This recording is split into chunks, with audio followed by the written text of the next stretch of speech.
Let us look at the illusion of busywork that keeps 90% of hardworking people trapped in a cycle of invisible stagnation. When you are exhausted from endless tasks and spending your late nights consuming personal growth content, you feel like you are making progress. This emotional comfort is highly dangerous. The reality is that simply trading your time and physical labor for a linear payout has a strict biological limit.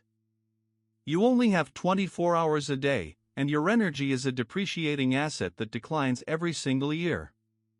Most professionals enter the market by practicing improvisation.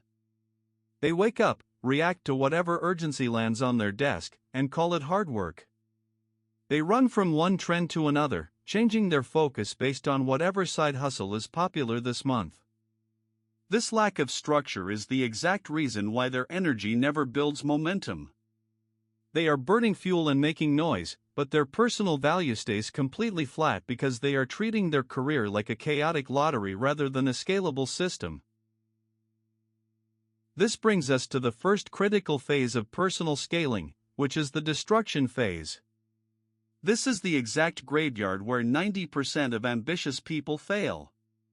The destruction phase is characterized by high emotional volatility and constant shifting of tracks. You start a project with high enthusiasm, face immediate market friction, feel overwhelmed, and quit within 3 weeks to start something new. You are essentially resetting your progress bar to zero over and over again. Think about the math of compounding capital. If a trader exits their position every time the market experiences a minor pullback, they never allow the mathematical edge to work. They destroy their own base through transaction costs and emotional panic. In personal growth, your transaction costs are your focus, your time, and your confidence. Every time you switch directions without gathering sufficient data, you are executing a forced liquidation on your own potential. To survive this phase, you must develop an anti-instinct discipline. You must set a strict operational limit and commit to a single framework long enough to isolate the variables of your failure. Once you suppress the emotional chaos of the destruction phase, you enter the second stage, which is the mechanical phase. This is where real professionals separate themselves from amateurs. In the mechanical phase, you stop looking for magic formulas or instant breakthroughs. Instead, you build a rigid, unyielding infrastructure for your daily execution.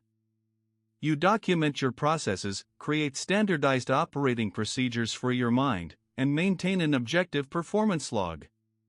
You treat your daily output exactly like a high-performance industrial machine.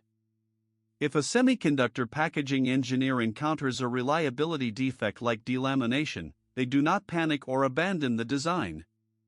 They clinically isolate the material properties, adjust the mold compounds, and test the thermal stress until the system stabilizes.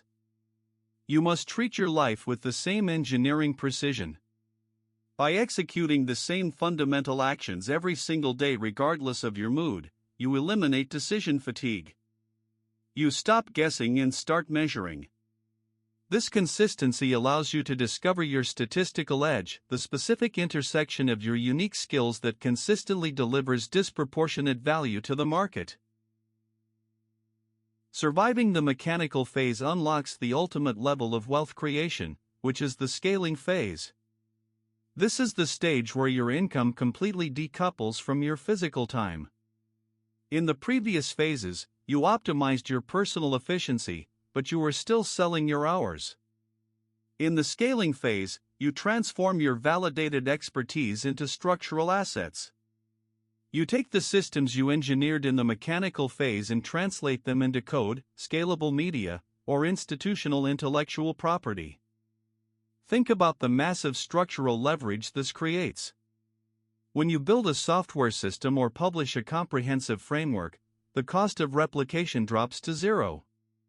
A single unit of your intellectual effort can be duplicated and distributed to 10,000 people simultaneously without requiring an extra second of your life. This is how the top 1% of earners achieve absolute freedom. They do not work 1,000 times harder than you, they build systems that operate with 1,000 times more leverage. They stop acting like the labor inside the machine and become the architects who own the blueprint. To successfully navigate this entire transition, you must implement the 1% execution rule. This means treating your attention and capital as high-stakes investments. You must establish clear, predetermined risk parameters before you attempt any new skill or market strategy. Define your stop-loss in advance. Decide exactly how many months and how much capital you are willing to allocate to an experiment, and refuse to let temporary emotional frustration alter your plan. More importantly, you must completely detach your personal identity from your clinical outcomes. When a project fails or a strategy underperforms, it is not a reflection of your worth as an individual, it is simply a flawed data point within an imperfect system. The elite performers do not view mistakes as disasters, they view them as free diagnostic reports that tell them exactly which part of their engine needs to be re-engineered. Personal scaling is never a battle of endurance based on how many hours of misery you can tolerate. It is a strict engineering competition between competing operating systems. The vast majority of people remain trapped at the bottom not because they lack desire, but because they allow emotional volatility to destroy their consistency during the flattest part of the growth curve.